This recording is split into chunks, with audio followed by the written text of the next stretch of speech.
Sword Rider, Transformers reviews and toy related chat. Sword Rider, Sword Rider.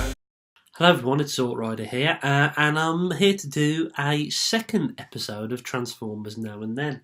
Now, this is a subset of videos that I started with a Nor video about 8 months ago now. I've just checked on my YouTube channel, and basically it didn't do very well, so I haven't bothered doing any more. But today, because of the figure that I've picked up, the first figure of 2018, I thought I'd try and resurrect that because I really like the concept of reviewing the new and the old together in quick snapshots. So what I picked up today, and it come from by an eBay purchase. I think on New Year's Day they're offering 20% off until 6 o'clock. So I picked up Power of the Primes Dreadwing. Dreadwing. I keep getting that confused, so I apologise if I do that throughout the video. It's Dreadwind.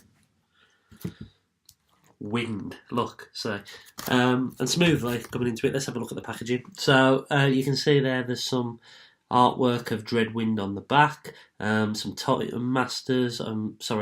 Prime Masters, as they're now called. Artwork on the front is pretty cool. Looks a little faded to me, but nevertheless still cool. I did get a collector's card with Dreadwing, and he is the word I'm not going to even try and pronounce. Almagorus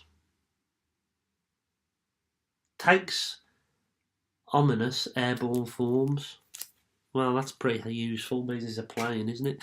But there you go. The collector's card is there, so it is pretty cool. And I am a fan of the collector's cards.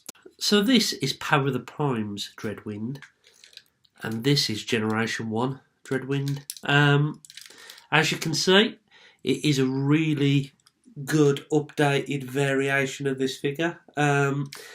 I like the fact that they've got the shoulders, shoulders in robot mode are identical. I like the colour scheme. I don't mind the fact that there's purple fins at the back rather than the grey colour on the original G1 one. And it's a cool representation. The G1 figure is exactly what a G1 figure should be. It's simple, it's fun, it's a Power Master.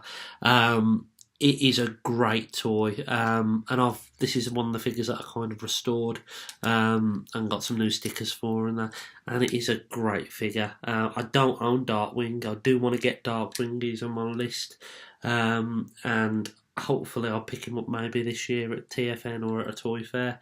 But he's definitely up there. I want to get the G1 version.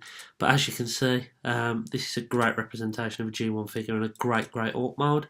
And in fairness, the updated version does a good job as well. Even though this is more Voyager sized by today's standards, this is a real good representation. And why you've got stickers on this guy, you've got tapograph details all over the wings on this one, some nice red paint as opposed to the stickers on this.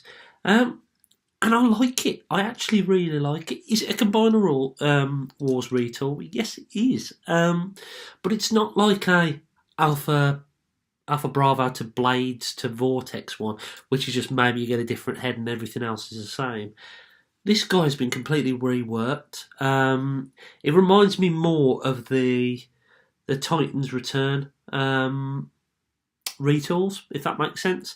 So like your Misfires, your Slug Slingers, your Trigger Happy. Yes, they're the same core mould, but there's been some significant changes here. So accessory-wise with the G1 little fella, you've got two guns, which can merge together to form a double cannon. These can also clip on the wings. And you also get your Power Master as well, the engine block, which transforms into a little Power Master dude.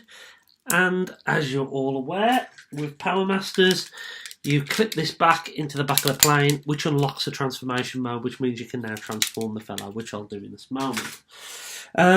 With the Power of the Primes figure, you do get a gun, which is a very, very similar moulding and detail to the original Generation 1, which is a nice touch. I like that.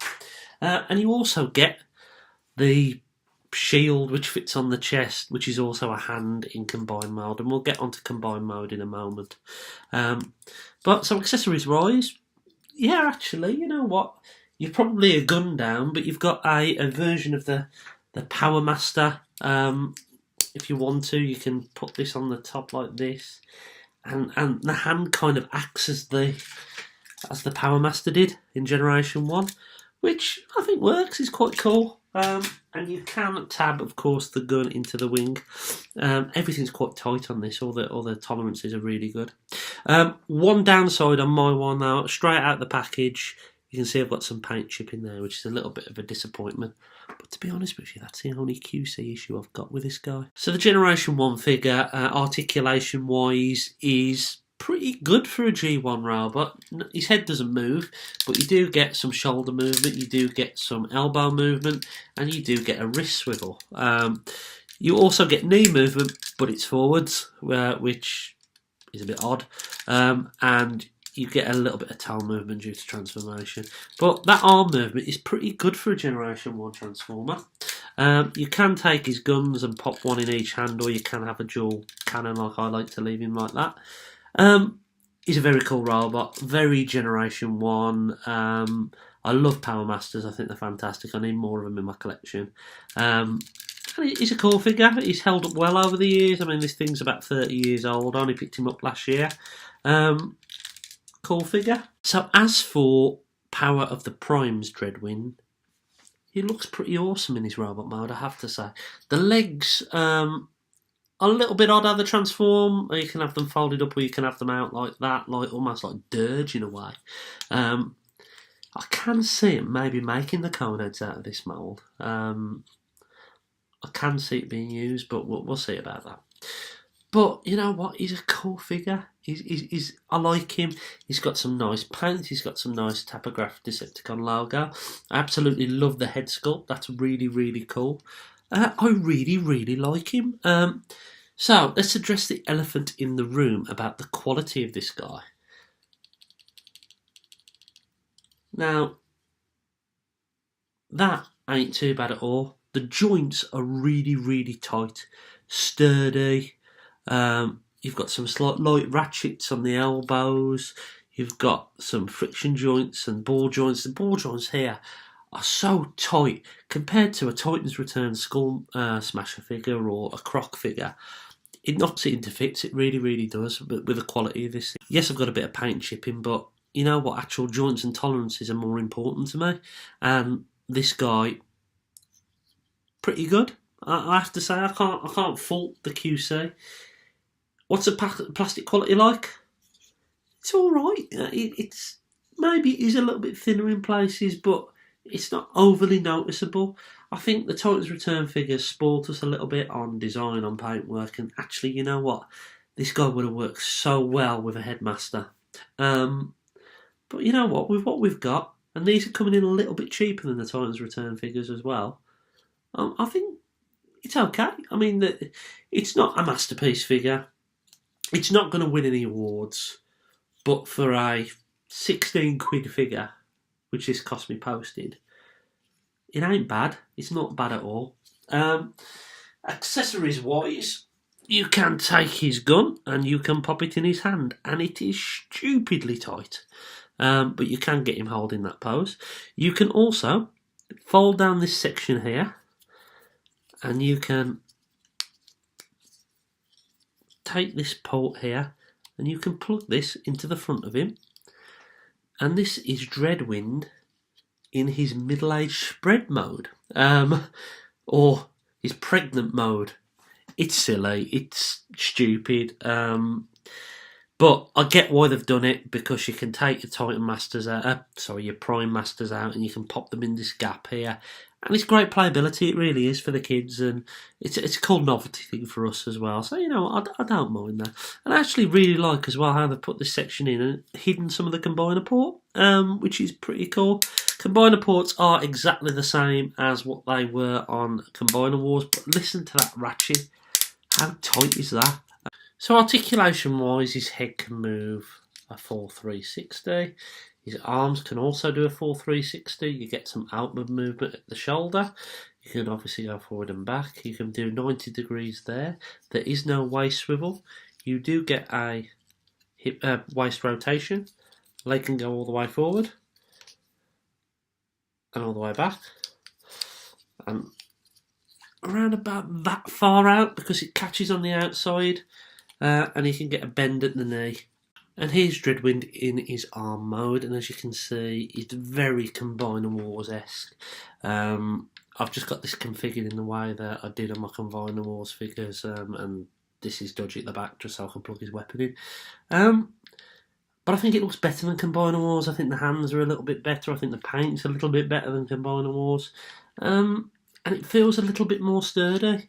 I remember a lot of my Combiner Wars figures, especially the area bot moulds, used to pop open when bending the elbow joint or the waist joint on the robot mode, and that seems okay. Connection is very tight, ratcheted, very tight, will hold a little bit of weight, one feels. It's pretty good, to be honest with you. Yes, it is the Combiner Wars gimmick all over again, but actually, with Darkwing the other side of this, I think this guy will look a cool combiner. As you can see, G1 R mode isn't much use at all. So who's the winner? Well, for me, it's going to be the Generation 1 guy, of course it is. I mean, he's got so much more nostalgic value, he's clunky, he's fun, he's everything about Transformers that I love. But this is a great update, a really, really good update, and probably the figure I was looking forward to the least out of the line. And I've got him, and I think he's great. So, you know, would I pay 25 quid for it? Probably not.